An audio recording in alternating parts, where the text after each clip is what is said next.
I sat in the HR office staring at a printed script that Patricia had just slid across the desk. She had just fired me, and now she was demanding I post this exact message on Instagram, thanking the company for the opportunity before I left the building. I read the corporate script praising company culture, leadership, and growth opportunities. Rage burned in my chest, but I kept my face calm. I agreed. Patricia smiled, satisfied with herself. I opened Instagram on my phone and posted the script word for word on my public account with 20,000 followers. Then I tagged the Department of Labor. Let me take you back 6 months to show you how I ended up in that HR office. 6 months ago, everything in my life seemed absolutely perfect. My name is Janine, and I was 29 years old, working as a marketing coordinator at Brightwell Digital Marketing in Seattle. I loved my job more than I had loved any job before. Every morning, I walked into that office feeling grateful and energized. I managed social media campaigns for major tech clients, created content strategies that actually moved the needle, and tracked analytics that proved our work mattered. The creative freedom was incredible. I got to brainstorm wild ideas, test them, and watch them succeed. My salary was $65,000 a year, which felt generous for someone only 3 years out of college. I had my own desk by the window, overlooking Elliott Bay. I could see the ferries crossing the water on clear days. The office itself buzzed with energy. 70 employees spread across 2 floors, all focused on helping tech companies tell their stories better. Brightwell had been founded 10 years earlier and built a solid reputation in the Seattle market. My manager was David Cartwright, 42 years old, with salt and pepper hair and an easy charisma that made clients trust him immediately. He talked a lot about mentoring young professionals and helping us grow our careers. At first, I believed every word. He seemed like the kind of boss who actually cared. My team was small but talented. Sarah worked as our graphic designer, and she became my closest friend at work. We grabbed coffee every morning before everyone else arrived and talked about everything from design trends to our weekend plans. Thomas handled copywriting with this dry wit that made even boring product descriptions entertaining. Jennifer managed client accounts and somehow never lost her patience, even when clients changed their minds for the 5th time in a week. I felt like I belonged there, like I had finally found my place in the professional world after stumbling through a couple of mediocre jobs after graduation. My parents were so proud. My dad kept telling his friends his daughter worked in digital marketing for major tech companies. My mom framed my college degree and hung it in their living room like it was a trophy. 3 months before everything fell apart, I led a campaign that brought in a major client. The contract was worth $200,000 annually. I had spent weeks developing the pitch, researching their brand, creating mock-ups that showed exactly what we could deliver. When they signed, I felt like I was floating. David praised me publicly in our team meeting that Friday.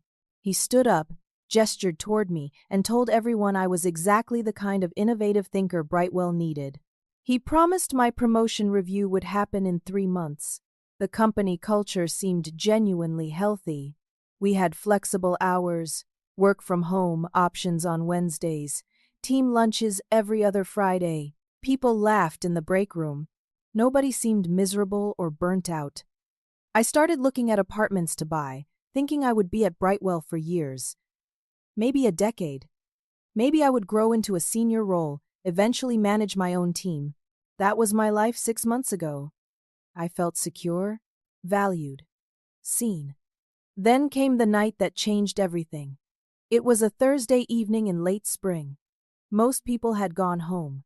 But I stayed late, finishing a presentation for a client meeting the next morning. I was deep in tweaking slide layouts when I noticed David had left his office door open. His computer screen glowed in the dim hallway. He had stepped away, probably to the bathroom or the kitchen. I should not have looked. But as I walked past his office to refill my water bottle, my eyes caught my own project name on his screen. Curiosity pulled me closer. Just a glance, I told myself. What I saw made my stomach drop. David's email was open. He was sending a message to the company executives and to the client I had brought in. The subject line read, Campaign Strategy, Overview, and Leadership. The email detailed the entire campaign strategy I had created, every single element. The audience targeting approach I had spent 2 weeks researching. The content pillars I had developed, the metrics framework I had built from scratch. But my name was nowhere in the document. Instead, at the top, it listed David Cartwright as the sole creator and strategic lead. The entire document looked like he had conceived and developed everything alone.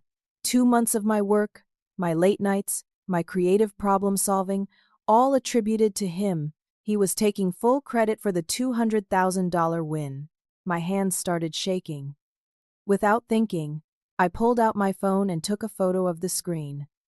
The evidence felt crucial somehow, even though I did not know yet what I would do with it. My heart hammered so loud I was afraid David would hear it from wherever he was in the building. I heard his footsteps in the hallway. I rushed back to my desk, sat down, pretended to be absorbed in my presentation slides. He walked past, nodded at me casually, went back into his office. I stared at my computer screen without seeing anything. My mind raced through what I had just witnessed. This could not be real. Maybe I misunderstood. Maybe there was context I was missing. Maybe he was going to add my name later. Maybe this was a draft.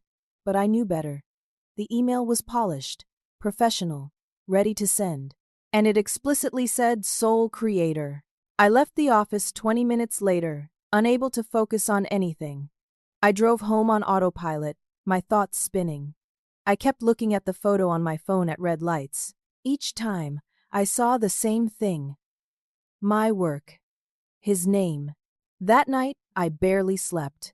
I lay in bed staring at the ceiling, trying to decide what to do. Should I confront him? Should I go to HR?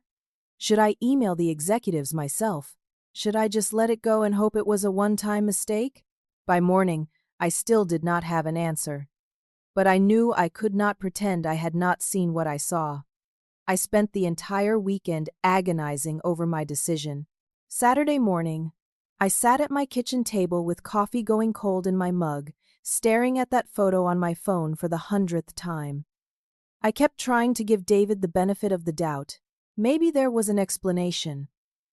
Maybe I was overreacting. Sunday afternoon, I carefully brought it up with Sarah. We were supposed to meet for brunch anyway, so I steered the conversation toward workplace dynamics without revealing everything. I asked her what she thought about how credit got assigned at Brightwell.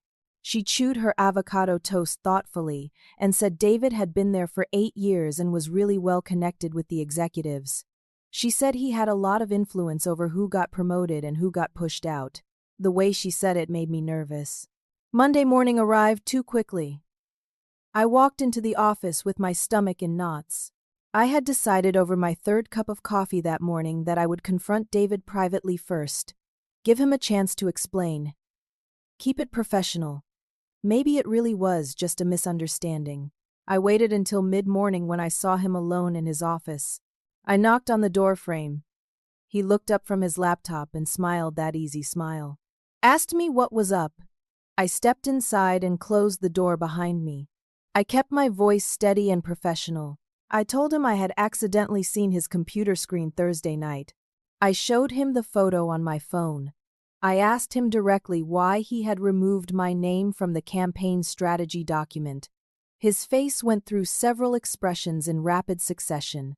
First shock, then something calculating flickered behind his eyes. Then his features smoothed into a concerned, almost paternal look. He leaned back in his chair and sighed like he was disappointed in me for not understanding something obvious. He said it was a misunderstanding. He explained that he was just compiling the team's work into a format the executives could digest. He said I was too junior to present directly to executives at this stage in my career. They expected to hear from senior leadership. He was protecting me from unnecessary pressure and scrutiny. I pushed back. I said the document explicitly listed him as sole creator. That was not compiling the team's work. That was claiming individual credit. His tone shifted slightly. He said I did not understand how things worked at the corporate level yet. Credit at senior levels was different from what I was used to. He said he had planned to mention my contribution verbally in meetings. He made me feel like I was naive, inexperienced, too emotional to grasp professional hierarchies. I stood there, feeling smaller by the second. Part of me started to doubt myself. Was I overreacting? Was this normal? Maybe I really did not understand how executive communication worked, but another part of me remembered the email clearly. Sole creator, not team lead, not compiled by. Sole creator. I told him I wanted my name on the document. I said I deserved credit for my work. His expression went cold. The warmth drained from his voice. He said he would look into it.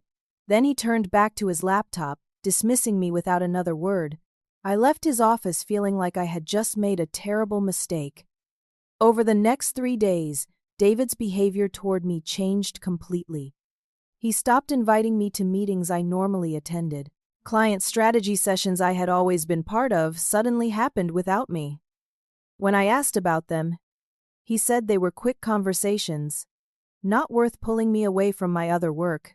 He started assigning me tasks that felt beneath my role. Data entry, scheduling social media posts that were already written, basic administrative work that interns usually handled. When I tried to ask about the projects I had been leading, he said he had reassigned them to give me space to focus on foundational skills. Thomas mentioned something to me quietly by the coffee machine on Thursday morning. He said David had told him I was having performance issues, that I was struggling to meet expectations. Thomas looked uncomfortable sharing this, but he thought I should know. I felt like the ground was disappearing beneath my feet. Friday afternoon, I received an email from Patricia in HR. My stomach dropped before I even opened it. The subject line read, "Disciplinary documentation required." I was being written up for insubordination and unprofessional conduct. The document claimed I had accused a senior employee of theft without evidence. It said I had created a hostile work environment by making baseless allegations against my supervisor. It stated I had been confrontational and disrespectful in a meeting with David, refusing to accept feedback about my performance. None of this was true, or rather, it was all true from a twisted perspective that made me the villain. I had questioned why my name was removed. That became an accusation of theft. I had asked for credit. That became creating a hostile environment. I had stood my ground. That became insubordination. The write-up was official, formal, typed on company letterhead. It went into my permanent personnel file. I had to sign it by the end of the day. I was stunned. David had reported me first. He had flipped the entire narrative. Now I was the problem employee who could not handle feedback. I walked to HR on shaking legs. Patricia's office was on the first floor, tucked away in a corner that always felt deliberately isolated from the rest of the company. I knocked on her door. She called me in with a voice that held no warmth. Patricia was in her 50s, always dressed in severe suits, always perfectly composed. She gestured for me to sit. The write-up sat on the desk between us. I tried to explain my side. I showed her the photo on my phone. I explained that David had taken credit for my work. I said I had approached him professionally to discuss it. Everything in the write-up was a distortion. Patricia looked at the photo for about 5 seconds. Then she looked back at me with an expression that made my blood run cold.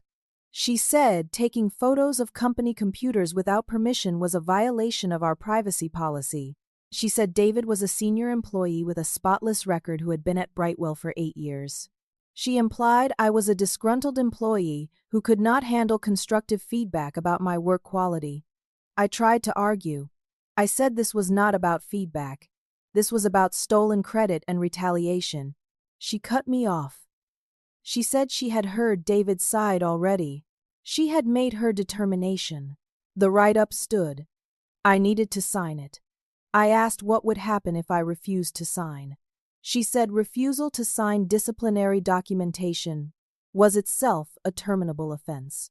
She could fire me right now if I refused. I felt trapped, completely cornered. I signed the document with my hand shaking so badly my signature looked nothing like my usual handwriting. I wrote signed under protest next to my name. Patricia filed it away without comment. She said I could return to my desk. As I stood to leave, she added that I should think carefully about my attitude moving forward. Brightwell valued team players who respected the chain of command. I walked back to my desk, feeling like I had been punched. Sarah caught my eye across the office. She looked worried. I shook my head slightly. Could not talk about it. Not here. That weekend, I cried more than I had cried since college. I felt betrayed, gaslit, powerless. The company I had loved, the job I had been so proud of, had turned into a nightmare in less than a week, and I knew, with sickening certainty, that this was just the beginning. After the write-up, the hostile environment intensified in ways both obvious and subtle. David no longer bothered hiding his contempt. In team meetings, he critiqued my work harshly in front of everyone. A social media post I drafted would be too casual. Then the revision would be too formal. Then the next attempt would be off-brand. Nothing I produced satisfied him. Thomas and Jennifer stopped making eye contact with me during these meetings.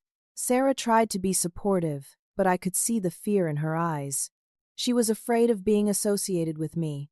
David systematically reassigned my best projects. The tech startup campaign I had been developing for 2 months went to Thomas. The rebranding project for a healthcare client went to Jennifer. When I asked about these changes in our one-on-one meeting, David said he was redistributing workload to address my performance concerns. He said I needed to focus on improving basic skills before handling complex client relationships. I knew what was happening. I was being pushed out, slowly, deliberately, with documentation at every step to justify my eventual termination. But I was not going to make it easy for them. I started documenting everything obsessively. I created a detailed log on my personal laptop at home. Every interaction with David got recorded with date, time, what was said, who else was present. Every email got saved to my personal cloud storage. Every assignment, every critique, every meeting I was excluded from. I built a timeline that showed the pattern clearly. Before I questioned him about credit, positive performance, important projects, praise. After I questioned him, write-ups, demotions, hostile treatment. I also started looking through old project files on the shared company drive. Late at night after everyone left, I searched through folders going back 2 years. What I found made me sick. There was a pattern. Multiple campaigns where David's name appeared as the strategic lead, but when I checked the file metadata, the original creator was someone else. Junior employees, mostly women, who had created the work. I found internal chat messages where people mentioned their projects. Then later saw those same projects presented as David's work in executive summaries. I recognized some of the names. Carolyn had left the company 18 months ago. Brittany had left about a year ago. Amanda, who I had only overlapped with for a few months before she left, was another name that appeared in the file histories. This was not about me. This was systematic. David had been stealing credit from junior employees for years. I was just the first one stupid enough to confront him about it. I decided I needed to go above David's head. I requested a meeting with Gregory Marshall, the vice president of marketing, David's direct supervisor. Gregory was in his 50s, balding, always seemed tired but generally fair in the few interactions I had had with him. The meeting was scheduled for a Tuesday afternoon. I prepared carefully, printed documentation, organized my timeline, made copies of the file metadata showing the pattern of credit theft. I even practiced what I would say. Gregory listened to my presentation politely. He sat behind his desk with his fingers steepled, nodding occasionally. I showed him the photo of David's email. I showed him the file histories. I walked him through the timeline of retaliation after I had questioned David. I explained this was not an isolated incident but a pattern spanning years. When I finished, Gregory looked uncomfortable. He shifted in his chair. He said these were serious accusations. He asked if I had discussed this with HR. I explained Patricia had dismissed my concerns. He frowned at that, said he would look into it, thanked me for bringing it forward. For the first time in weeks, I felt a glimmer of hope. Gregory seemed to take me seriously. Maybe someone with actual power would investigate. Maybe there would be real accountability. That hope lasted exactly 3 days. Thursday morning, I received an emergency meeting notification. Conference room B, 11 o'clock. Attendees, me, David, Patricia, Gregory. No explanation for the meeting purpose. My stomach nodded. This could not be good. I walked into that conference room at 11 o'clock sharp. David sat on one side of the table looking grim. Patricia sat next to him with a folder in front of her. Gregory sat at the head of the table with an expression I could not read. Patricia opened the folder and slid papers across to me. A major campaign I had been working on for the past month had failed spectacularly. A post had gone live on the client's social media with a major factual error and multiple broken links. The client was furious. They were threatening to pull their contract, which was worth $300,000 annually. I stared at the papers in confusion. I had proofread that campaign document 3 times. I had checked every link, verified every fact, ran the copy past 2 other team members. It had been perfect when I submitted it for final approval. David spoke up, his voice heavy with disappointment. He said he was shocked to see such careless work from me. He had trusted me with an important client. This failure reflected badly on the entire team. Gregory pulled out more documentation. They showed me the file with my name on it as the last editor. The timestamp showed my final approval from 2 days ago. My digital signature was on the approval form. I tried to explain. I said the document had been perfect when I approved it. Someone must have altered it after my approval, but before it went live. I looked directly at David when I said this. David's face hardened. He said I was deflecting responsibility, that blaming others for my mistakes was exactly the behavior documented in my previous write-up. I insisted someone had sabotaged the file.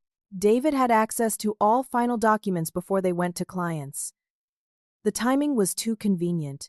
Right after I reported him to Gregory, suddenly a major campaign fails with my name attached. Gregory looked at me with something like disappointment. He said this sounded like conspiracy thinking, that I needed to take responsibility for my work quality. Patricia said, combined with my previous write-up for insubordination, this showed a pattern: poor performance, inability to accept responsibility, blaming others, creating drama instead of focusing on improvement. She slid another document across the table. A performance improvement plan. 30 days to demonstrate significant improvement in work quality, professionalism, and attitude. Failure to meet the PIP requirements would result in termination. I was also suspended for 3 days without pay, effective immediately.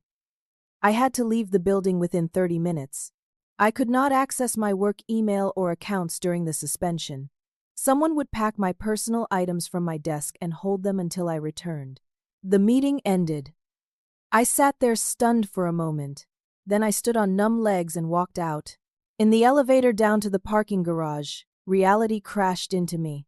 I had been set up, deliberately, carefully, systematically. David had access to final files before they went live. He could easily have altered the document after I approved it. The error was too egregious to be accidental. Broken links and factual errors in a document I had triple-checked. The timing was too perfect. Right after I went to Gregory, suddenly I had a catastrophic failure tied directly to me. I sat in my car in the parking garage and let myself cry. Huge, gasping sobs that hurt my chest. I had tried to play by the rules, documented everything, gone through proper channels, reported to higher management, and they had crushed me for it. But as I drove home, something else started building under the grief. Anger. Cold, sharp, clarifying anger. They thought they had beaten me. They thought I would slink away quietly with my tail between my legs. They were wrong. I returned to work after my 3-day suspension with a plan. Not a plan for revenge, a plan for survival and documentation. If they were going to fire me, and I knew they were, I would make sure I had everything I needed to fight back afterward. The office felt different when I walked in that Monday morning. People averted their eyes. Conversations stopped when I approached. I had become toxic, untouchable. Only Sarah still acknowledged me, and even she did it quietly, away from others. She whispered to me by the coffee machine that she was sorry, that she was scared for her own job. I told her I understood. I did not blame her. David assigned me tasks during our first meeting back.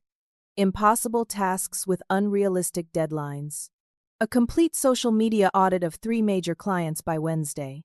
A new campaign strategy for a client I had never worked with before by Friday. Research reports that would normally take 2 weeks, due in 4 days. He smiled when he assigned them. A cold smile that said he knew exactly what he was doing. I worked 12 to 14-hour days trying to meet every requirement.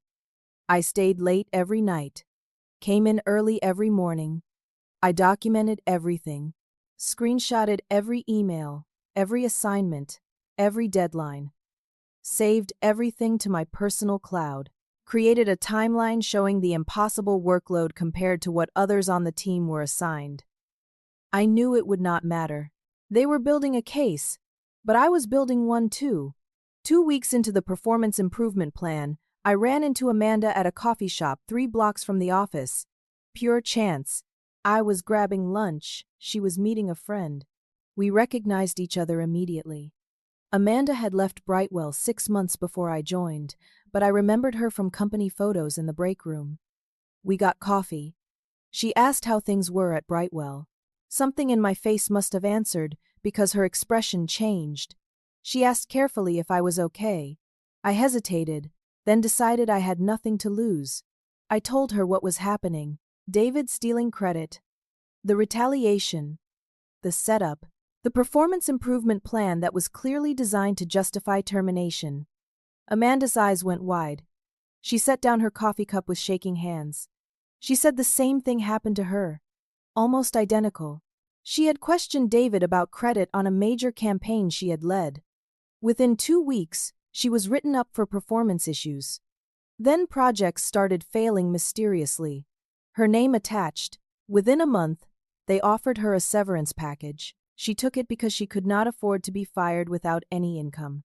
She signed a non-disclosure agreement and a separation agreement that waived all her rights to sue. I asked if she knew others. She nodded slowly. She said Carolyn went through it 2 years ago. Brittany about 18 months ago. Both pushed out after conflicts with David. Both signed severance packages with non-disclosure agreements. She said she suspected the company routinely paid settlements to avoid lawsuits. It was cheaper than actually holding David accountable.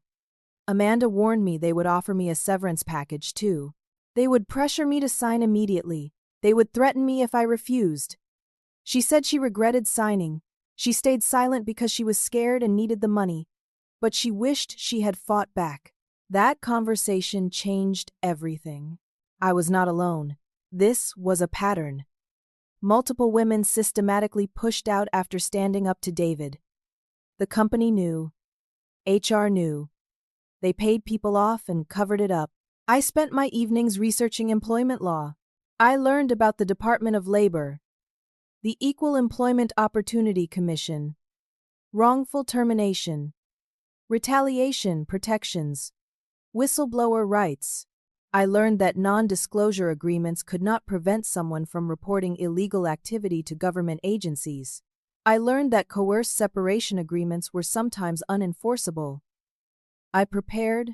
I downloaded every piece of evidence to an external hard drive.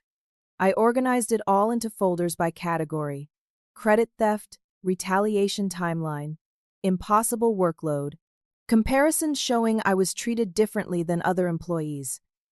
Everything. The final week of my performance improvement plan arrived. Patricia sent formal emails every other day outlining continued deficiencies in my performance. The complaints were vague and subjective. Attitude, communication style, not being a team player, nothing concrete, nothing I could actually defend against. Thursday evening, I received the email I had been expecting. Final PIP review meeting scheduled for Friday at 4 o'clock. With Patricia and David. I knew what that meeting was. Termination. I could not sleep Thursday night. I lay in bed going over everything. I thought about just not showing up, but I needed to see how they would handle it. I needed to know what they would offer, what threats they would make. Around 2 in the morning, I got up and made tea. I sat at my kitchen table with my laptop and went through company files one more time, looking for anything else that might be useful.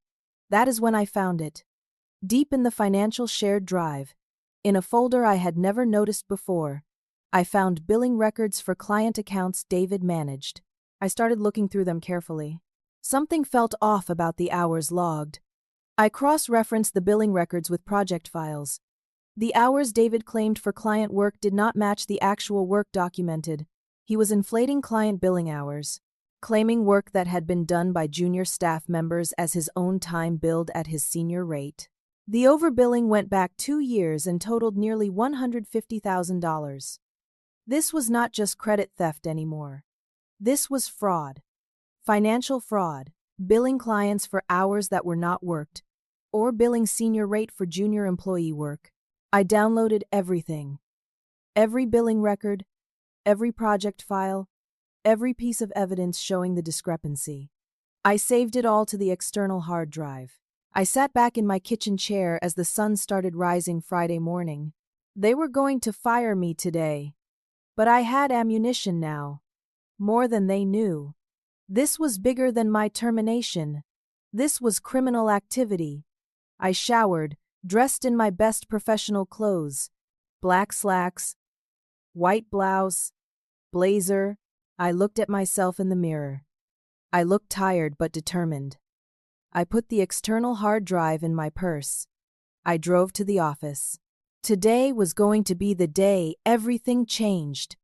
I walked into the office at 8:30 Friday morning. My termination meeting was not until 4 o'clock, but I wanted the full day to prepare. I sat at my desk and went through the motions of working. I responded to emails. I updated spreadsheets. I pretended everything was normal. Sarah stopped by my desk around 10. She looked miserable.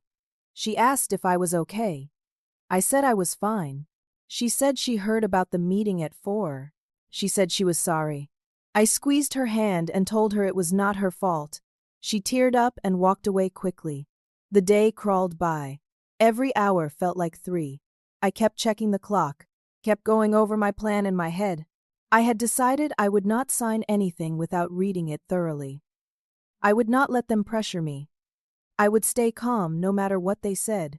At 3:45, I walked to the bathroom. I looked at myself in the mirror. I said out loud, quietly, "You can do this." I walked back to my desk, grabbed my purse with the external hard drive inside, and headed to HR. Patricia's office was exactly as I remembered. Sterile, impersonal. She sat behind her desk. David sat in one of the chairs facing her desk. Gregory sat in the other chair. They had printed documents spread out in neat stacks. I sat in the remaining empty chair. No one said hello. Patricia began speaking immediately, reading from a script. She said my performance improvement plan period had concluded. After careful review of my work over the past 30 days, the company had determined I failed to meet the required standards. She listed vague issues: quality of work, communication with team members, receptiveness to feedback, professional demeanor. She slid a termination letter across the desk. My employment with Brightwell Digital Marketing was terminated effective immediately. I was to surrender my badge and laptop before leaving the building. My final paycheck would include unused vacation time and would be mailed to my address on file. I read the letter slowly. It was clinical, formal, designed to protect the company. Nothing in it was technically false. It was all just framed to make me look like a failed employee. Then Patricia slid another stack of papers across. A separation agreement. I picked it up and started reading. My hand stayed steady even though my heart was racing. The agreement was 12 pages long. The key terms were obvious. In exchange for 2 weeks of severance pay and continuation of health insurance for 30 days, I would release all claims against the company, David, Patricia, Gregory, and any other employee. Agree not to disparage the company or any employee. Maintain confidentiality about my employment and termination. Agree not to discuss my employment with anyone except immediate family and legal counsel. Waive my right to sue or file complaints with government agencies. Waive my right to participate in class action lawsuits. Agree to return all company property and delete all company information from personal devices. At the bottom, a signature line with my name typed underneath. I looked up. Patricia was watching me with cold eyes. She said I needed to sign before leaving the building. The offer expired once I walked out the door. If I did not sign, I would receive nothing. No severance, no insurance continuation, and the company would vigorously pursue its interests, potentially including legal action for the damaged client relationship from the failed campaign. It was a threat barely disguised as information. I said I wanted time to review it with an attorney. Patricia's expression hardened. She said the offer was now, not later. 2 weeks of severance was generous for someone terminated for performance issues. I could take it or leave it. I asked for 30 minutes to think. Patricia looked annoyed but agreed. She said I could use conference room C. She would expect my decision in 30 minutes.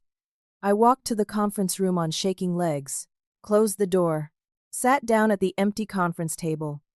I pulled out my phone and photographed every single page of the separation agreement. Sent them to my personal email, sent them to a second backup email I had created. I sat there thinking. 2 weeks of severance was insulting. $2,600 before taxes. In exchange for giving up all my rights to fight back, for staying silent while David continued stealing from junior employees and defrauding clients. I knew what Amanda would say. Take the money. Sign the agreement. Survive. And move on. But I also knew I would never forgive myself. Before 30 minutes passed, Patricia knocked and entered. She did not wait for me to invite her. She carried another document in her hand. A single printed page. She sat down across from me. She said there was one more requirement for the severance package. The company needed to protect its reputation. She slid the new document across the table. It was a script. A social media post script. Patricia explained that I had built a following on Instagram. 20,000 followers I had gained through sharing marketing tips and career advice. The company was concerned I might use that platform to disparage Brightwell. To protect against that, I needed to post a statement thanking the company before I left. I read the script. I am grateful for my time at Brightwell Digital Marketing. The leadership team provided incredible opportunities for growth and learning. The supportive culture and innovative environment helped me develop valuable skills. I appreciate the chance to work with such talented colleagues and wish the company continued success. Thank you for believing in me. I looked up at Patricia. I asked what happened if I refused. Her voice was ice. She said the severance offer would be withdrawn entirely, and the company would pursue legal action against me for damages related to the failed client campaign. Their attorneys estimated damages could exceed $50,000. I felt rage building in my chest, but I kept my face neutral. This was extortion. They were trying to force me to publicly praise them on my platform while simultaneously silencing me legally. I asked if I had to post it exactly as written. Patricia said word for word. On my main Instagram feed, with a photo of myself, visible to all my followers, she would verify the post before I left the building. I looked at the script again. Read it slowly. Every sentence was a lie wrapped in corporate speak, but an idea was forming in my mind. A very specific idea. I looked up at Patricia. I said I would post it. She looked satisfied, relieved, even. Like she had won. I pulled out my phone, opened Instagram. Patricia watched me carefully. I took a quick selfie right there in the conference room. My face looked tired but composed. I looked like someone at the end of a long day. I opened a new Instagram post. I typed the script exactly as written, word for word. Not a single change. I am grateful for my time at Brightwell Digital Marketing. The leadership team provided incredible opportunities for growth and learning. The supportive culture and innovative environment helped me develop valuable skills. I appreciate the chance to work with such talented colleagues and wish the company continued success. Thank you for believing in me. I added the selfie. I tapped to add location. Selected Brightwell Digital Marketing, Seattle. Then I tapped to tag accounts. I typed carefully. Department of Labor Official Account. Equal Employment Opportunity Commission Official Account. Washington State Labor and Industries Official Account. Seattle Employment Law Advocates.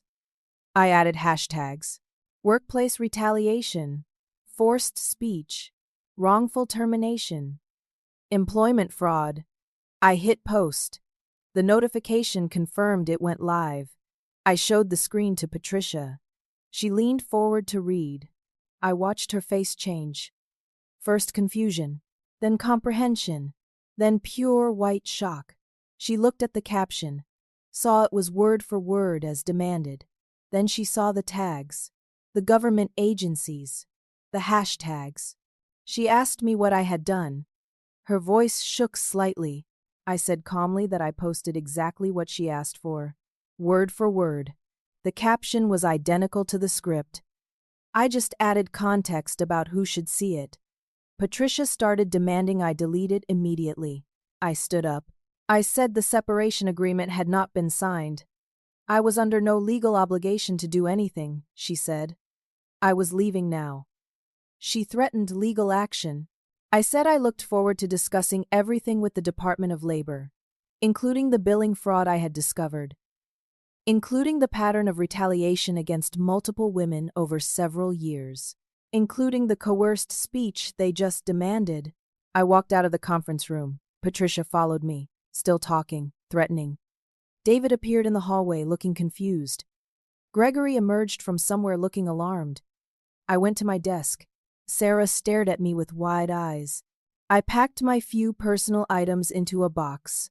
A photo of my parents. A mug Sarah had given me for my birthday. A small plant. I did not have much. I had not really made the space my own because some part of me never fully trusted it. Security appeared to escort me out. Patricia must have called them. They were polite but firm. I handed over my badge and laptop. They walked me to the parking garage. I put the box in my trunk. I sat in the driver's seat. I pulled out my phone and checked Instagram. The post already had 300 likes, 50 comments. People were asking questions. Former Brightwell employees were commenting anonymously. This happened to me too. I thought I was the only one. Checked the billing records. My hands started shaking. I put the phone down and started crying. Not sad crying, relief crying, exhausted crying. I had done it. I had told the truth. I had not stayed silent. I had no idea what would happen next. But I knew I had done the right thing. I drove home through Seattle traffic in a daze. I parked in my apartment complex and sat in my car for 20 more minutes before I could make myself go inside. Once in my apartment, I collapsed on my couch. My phone kept buzzing. Instagram notifications. Text messages from Sarah asking if I was okay. An email from an employment lawyer who had seen the post offering a free consultation. I checked Instagram again. 800 likes now, 150 comments. Someone had screenshotted my post and shared it on Twitter. It was spreading. I fell asleep on my couch, fully dressed. When I woke up, it was dark outside. My phone showed 24 missed calls from blocked numbers. I did not answer any of them. I made tea and sat at my kitchen table staring at nothing. I felt hollow, relieved. terrified. Free. I woke up Saturday morning to my phone buzzing nonstop. I had silenced it overnight, but the vibrations kept going. I picked it up groggily and stared at the screen. Hundreds of Instagram notifications, 20 voicemails, dozens of text messages from numbers I did not recognize. I opened Instagram first. My post had exploded overnight. 20,000 likes, over 1,000 comments. My follower count had jumped to 24,000. The post had been shared across multiple platforms: Twitter, Facebook, LinkedIn. Reddit had several threads discussing it in employment law forums and career advice communities. The comments were overwhelming. Former Brightwell employees were coming forward anonymously. David did this to me in 2022. HR protected him when I reported. I signed an NDA, but this needs to stop. Current employees were commenting with throwaway accounts. This is still happening. We are all afraid. Thank you for speaking up. Employment lawyers were commenting, offering help. Labor rights advocates were sharing the post. Local Seattle tech workers were tagging their friends. Someone had created a hashtag, Justice for Janine.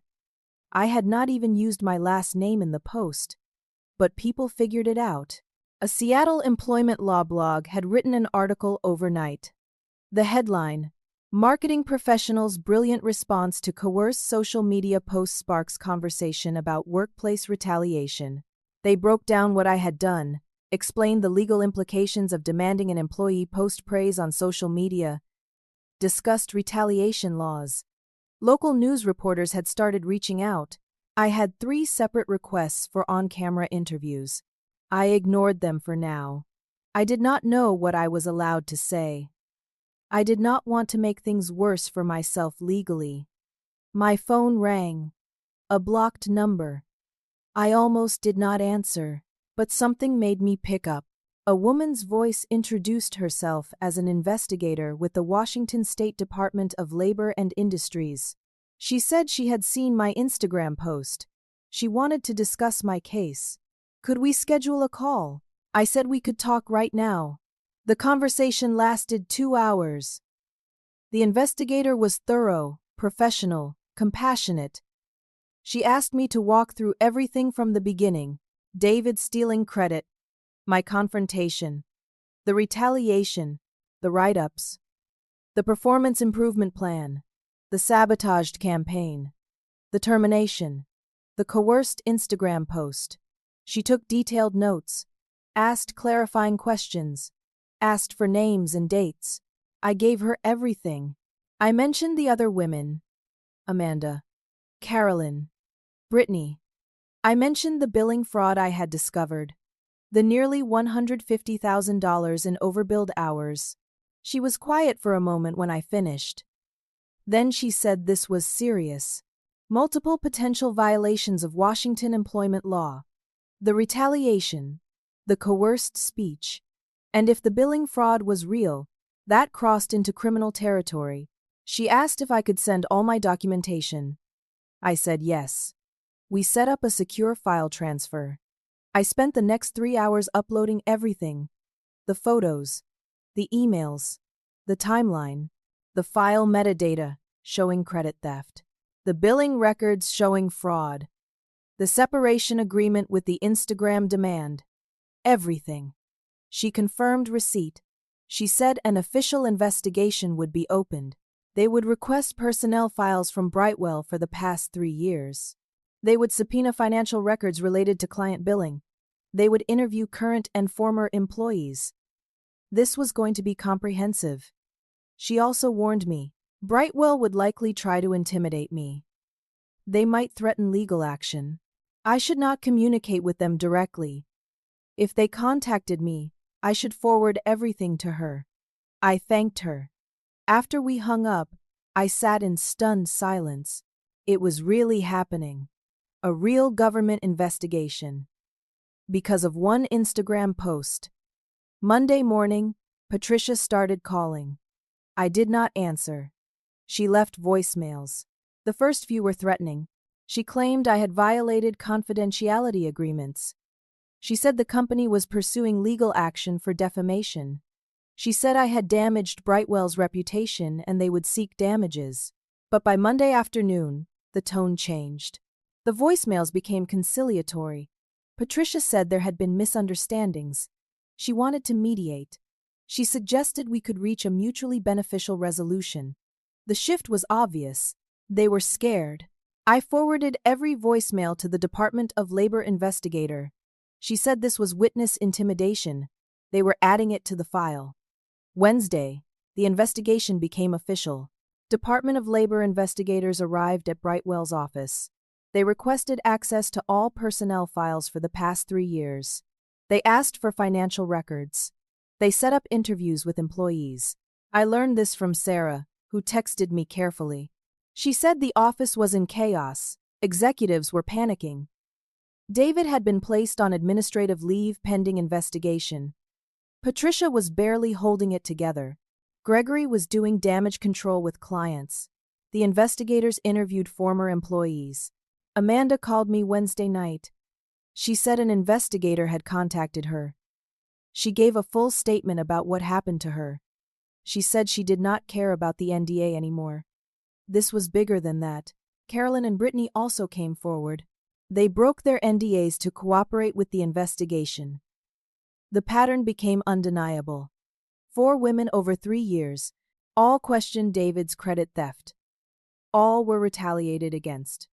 All were pushed out. All were pressured to sign separation agreements with NDAs. The company had been paying settlements and covering up systematic abuse.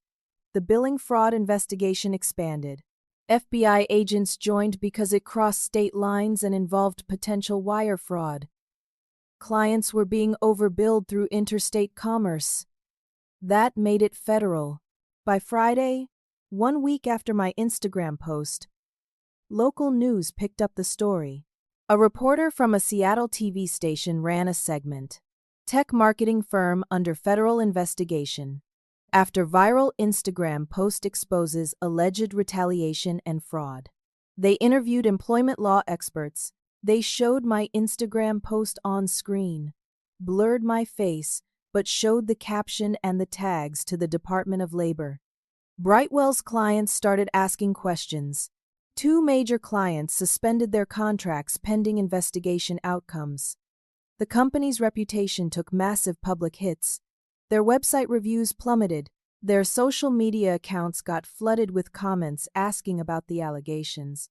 2 weeks after my termination, the Department of Labor released preliminary findings. Multiple violations of Washington state employment law. Retaliation against whistleblowers. Coerced speech. Fraudulent billing practices. Pattern of discrimination and creation of hostile work environment. Illegal separation agreements designed to silence victims. They referred the financial fraud to the FBI for criminal investigation. They ordered Brightwell to pay significant fines. They mandated comprehensive policy changes, training programs, independent HR oversight.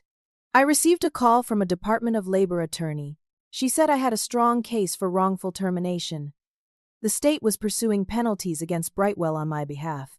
I was entitled to back pay, compensatory damages, emotional distress damages, legal fees. They estimated my settlement would be substantial. More importantly, my employment record would be completely cleared. The write-ups would be destroyed. The termination would be removed from my file as if it never happened. Brightwell would be required to provide me with a positive employment reference if contacted by future employers. 3 weeks after the Instagram post, Brightwell made major changes. David Cartwright was terminated for cause. Patricia resigned under pressure, though the official statement said she was pursuing other opportunities. Gregory Marshall received an official reprimand and was required to complete extensive management training. The company reached a settlement with me. $80,000 in total damages. Full year of health insurance coverage. Expunged record. Positive employment reference. Written public apology posted on their website acknowledging failures in their HR processes and reaffirming commitment to protecting employees who raise concerns. Amanda, Carolyn, and Brittany also received settlements. Their NDAs were voided as improperly coerced. They received financial compensation and public acknowledgement that they had been wronged. The FBI investigation into billing fraud continued. Criminal charges were being considered. Clients who had been overbilled were being contacted for restitution. Brightwell was forced to hire an independent HR oversight firm to monitor their practices for 3 years. They had to implement mandatory whistleblower protection training. They had to create clear channels for reporting concerns that bypassed direct managers. They had to establish an independent ethics hotline. I sat in my apartment one evening 4 weeks after everything started, looking at the settlement check. $80,000. More money than I had ever had at once. But it was not about the money. It was about the principle. About not staying silent. About holding powerful people accountable. Sarah came over that night. We ordered pizza and sat on my couch talking. She said the office felt different now. People felt safer speaking up. The culture was slowly shifting. She said what I did mattered, that it changed things for everyone still there. I cried a little. Relief, exhaustion, pride. I had fought back. I had won. 2 months after I posted that Instagram message, I sat in a coffee shop in downtown Seattle watching rain streak down the windows. I had a new journal open in front of me, trying to process everything that had happened. The settlement had been finalized. The investigation was ongoing, but the major findings were public. My life had completely changed. The woman I was 6 months ago felt like a stranger. That Janine had been trusting, maybe too trusting. She believed the system would work if you followed the rules. She thought hard work and talent would be enough. She avoided conflict, tried to be liked, wanted everyone to think well of her. The woman I am now knows better. I learned that sometimes the system is designed to protect institutions, not individuals. That following the rules does not always lead to justice if the people enforcing the rules benefit from injustice. That being liked matters less than being respected. That silence protects abusers. The experience forced me to find courage I did not know I had. Standing up to David that first time felt impossible, but each step after that, each moment of choosing truth over comfort, built something inside me.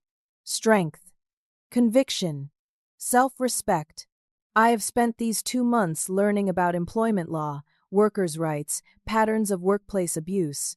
I have read dozens of articles, joined online forums, talked to labor advocates. I discovered my experience was not unique. Thousands of workers face retaliation every year. Most stay silent because they need their jobs, cannot afford lawyers, fear being blacklisted in their industry. I got lucky in some ways. I had documentation, solid evidence, credible witnesses who came forward with me. I had a platform with 20,000 followers that made the story harder to bury. I had financial savings that let me survive a few months of unemployment. Not everyone has these advantages, but I also made choices that mattered. I documented everything meticulously. I researched my rights. I refused to be intimidated. I used the platform I had strategically. I told the truth clearly and publicly, in a way that could not be easily dismissed. The Instagram post itself was not revenge, though some people saw it that way. It was honest compliance with a dishonest request. They demanded I praise them publicly. I did, using their exact words. But I added context that revealed the coercion behind those words. I tagged the authorities who needed to see what was happening. That was not clever trickery. It was transparency. I have started consulting now, using the settlement money to fund myself while I build something meaningful. I help other workers document workplace retaliation. I teach people how to recognize the warning signs, how to keep records, how to know their rights, how to report to appropriate agencies. I have given 3 talks at local universities about navigating toxic workplaces and protecting yourself legally.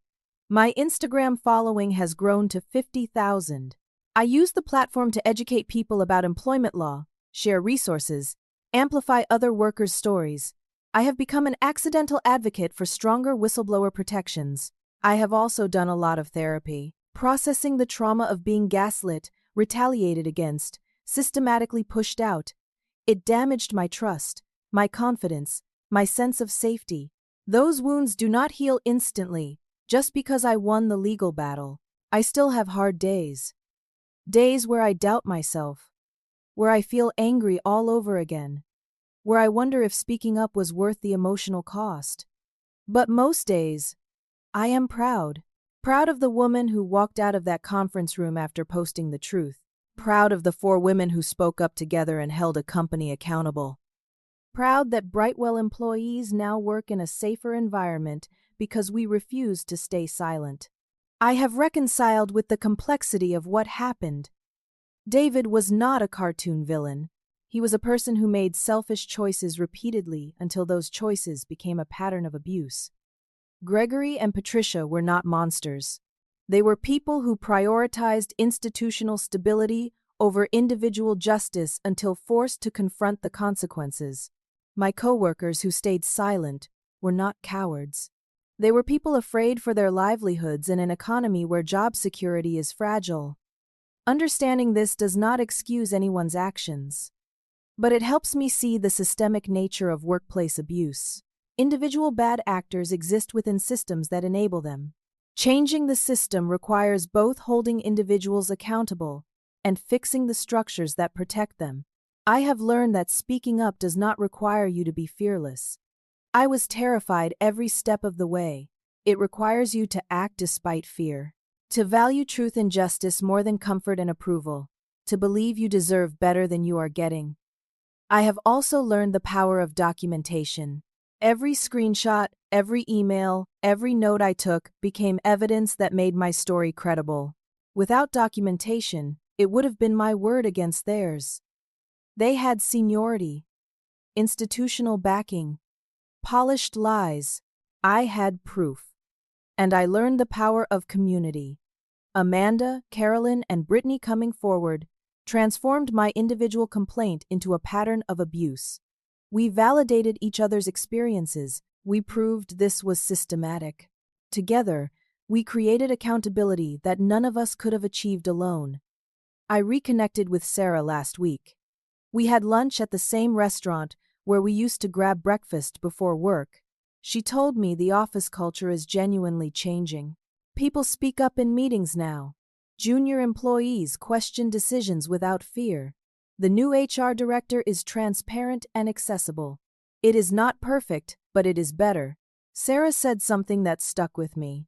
She said she was ashamed she did not support me more publicly when everything was happening. She said fear paralyzed her. I told her I understood. Fear is rational when your livelihood is at stake. I did not judge her then, and I do not judge her now. Everyone makes the choices they can live with based on their circumstances. I have a new job now, a marketing director position at a tech nonprofit focused on digital accessibility. They recruited me specifically because of what happened at Brightwell. They said they wanted someone who valued ethics and was not afraid to speak truth to power. The salary is $75,000 a year. The culture is transparent. The HR department is independent and actually investigates concerns.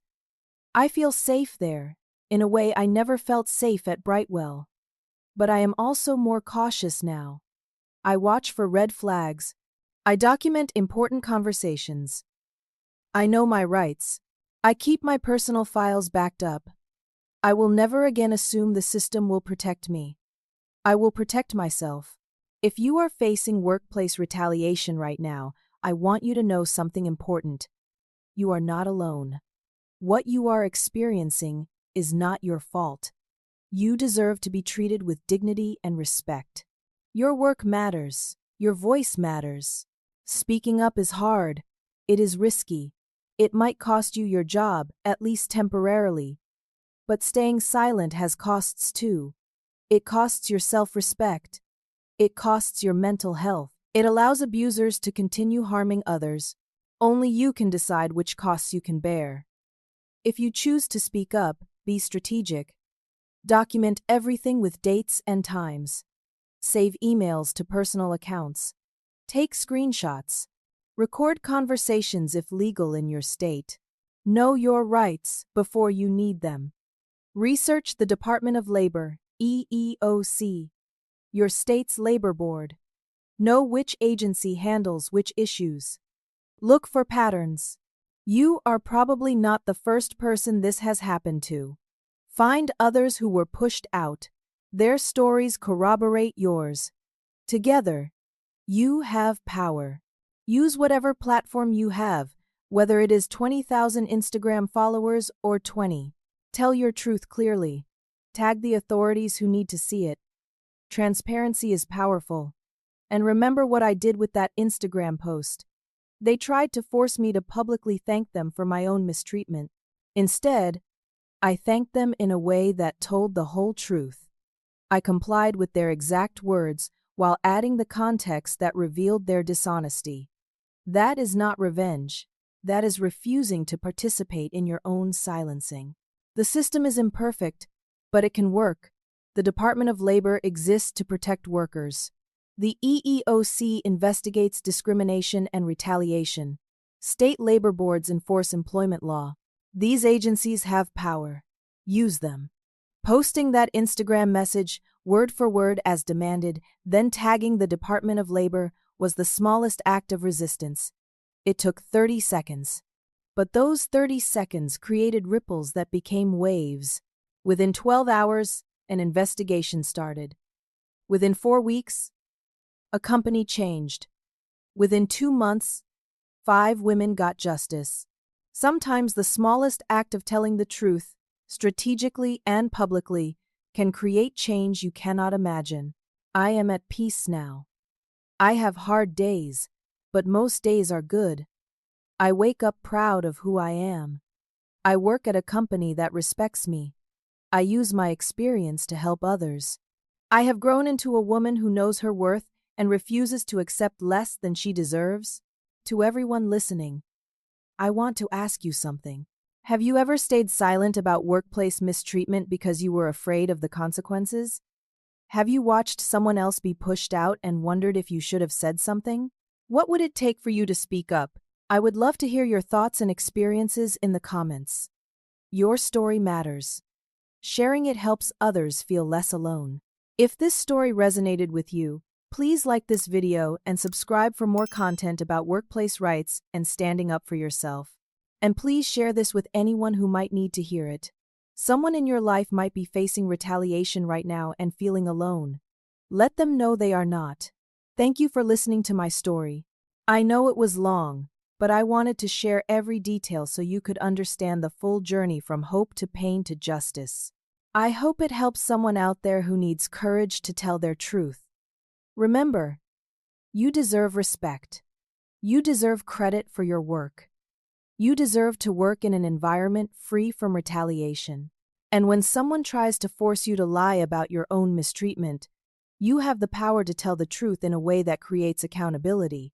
Stay strong. Document everything. Know your rights. And never underestimate the power of adding context to coerced speech.